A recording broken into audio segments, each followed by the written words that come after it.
Welcome to the Shir.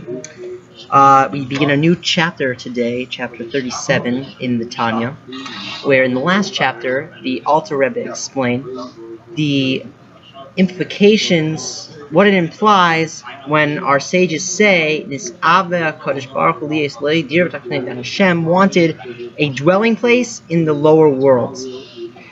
That it's this world in particular that it's referring to, that the world that we all live in, that this is the lowest world out of all of the spiritual. The physical world itself is the lowest of them all. And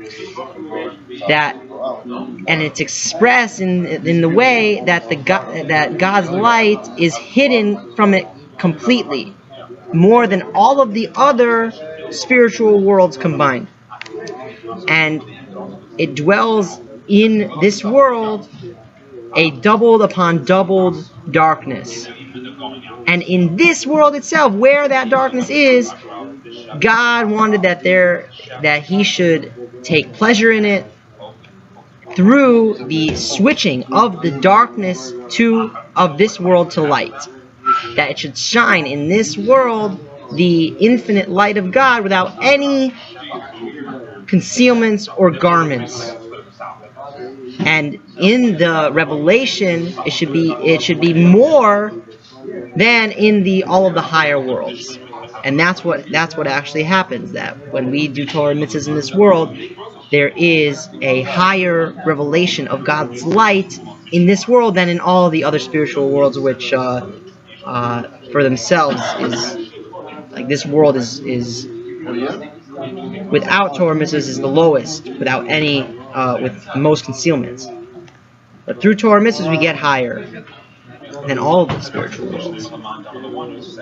So this thing is we see that what will come really into fruition in the days of Mashiach and the resurrection of the dead. That then it will be the completion of the purpose of creation in this world.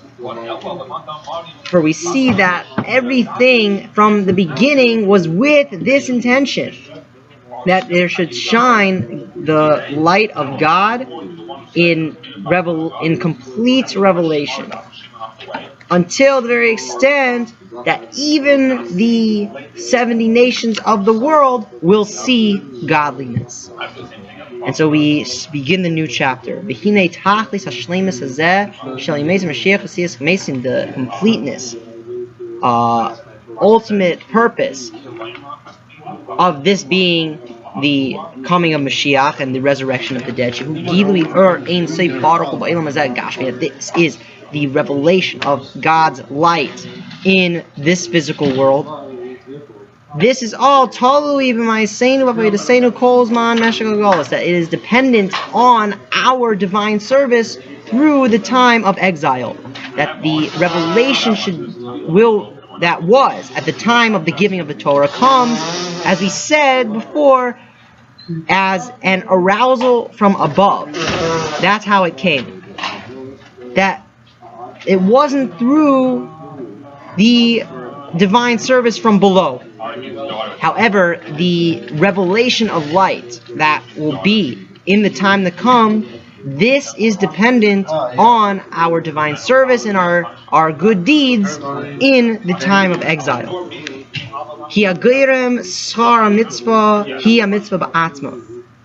Because the reward for a mitzvah is the mitzvah itself. That the reward for the mitzvah is this revelation of the infinite light of God that so to speak causes and brings and forms this revelation. That is, and this what accomplishes it. It's the mitzvah itself. And the Rebbe actually makes a note here that it's not like the example. It's not like for example, money. That a person that owns a field pays to this one that plows it and sows it. The ones that they plow and sow his field.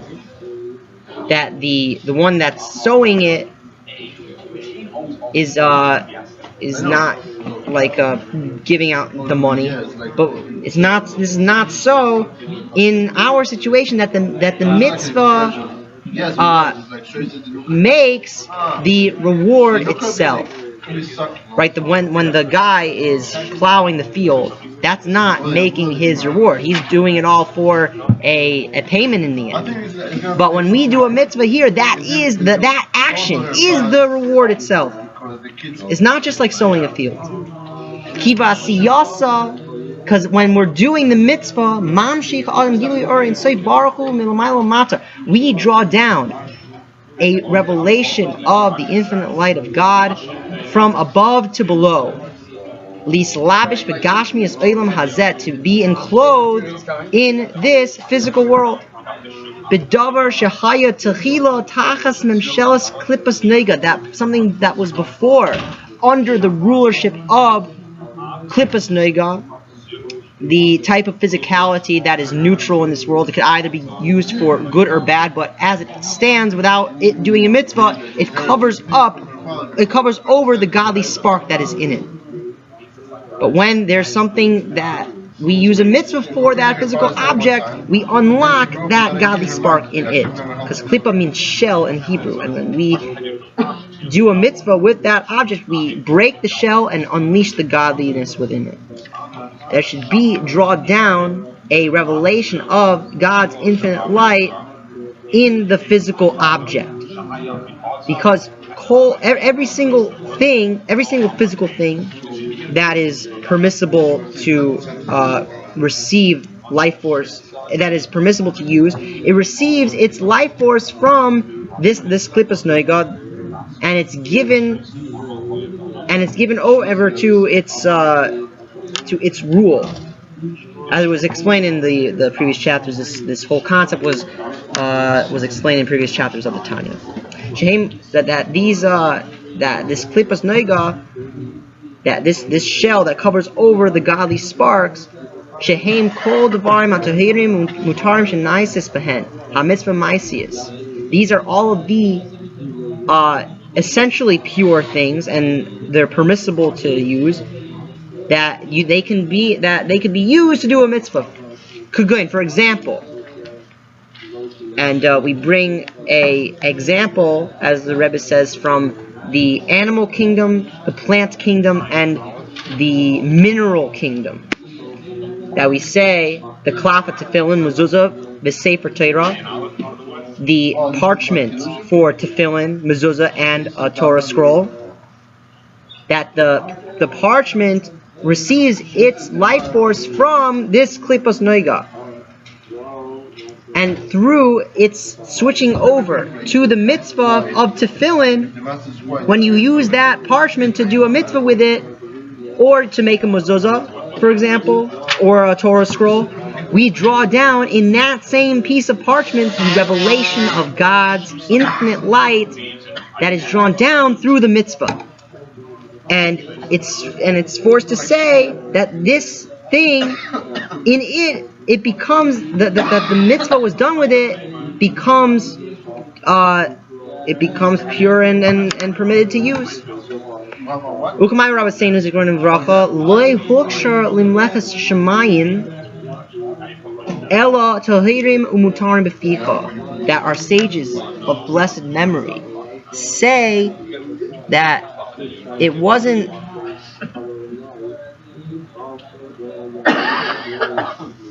permitted in the if it's permissible in the divine work, the work of heaven. Rather, they are pure and permissible in your mouth, in the mouth of a Jew for eating.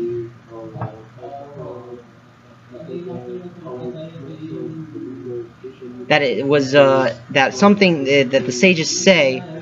Well, basically, what they're saying is that something, if it's that the only thing that is permissible to be done with a mitzvah is that to be, for example, eating is something that is permissible according to Jewish law. V'chein esrog she'eino orla. And also that an esrog, like on Sukkot we use the lulav and esrog, that is not orla. That it is not within its first 3 years of growth of the tree that it grows on. For then it's not permissible to use if it comes. That's not permissible to use. And we have a note in the Tanya here that the Alter Rebbe explains why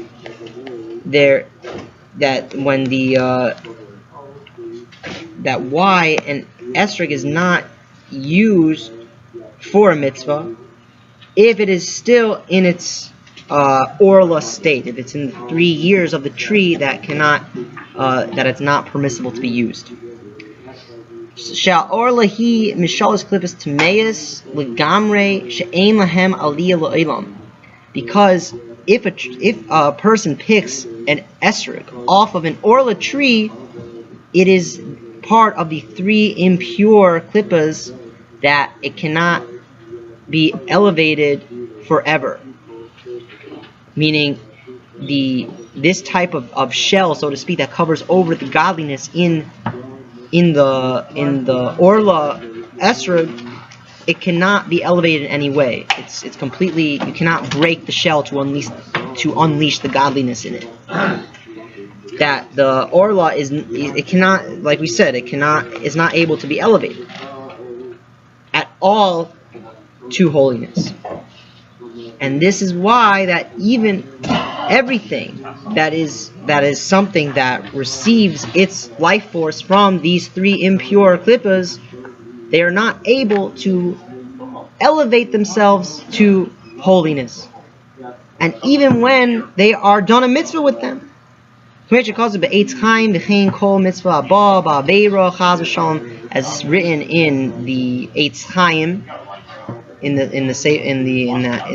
holy book, the Eitz Chaim, and then similarly every single mitzvah that comes through an avera, God forbid, since the avera the sin, because the sin receives its life force from the 3 impure klippas, that they are completely impure, and therefore it is not able to elevate to holiness. Thank you. Good Shabbos.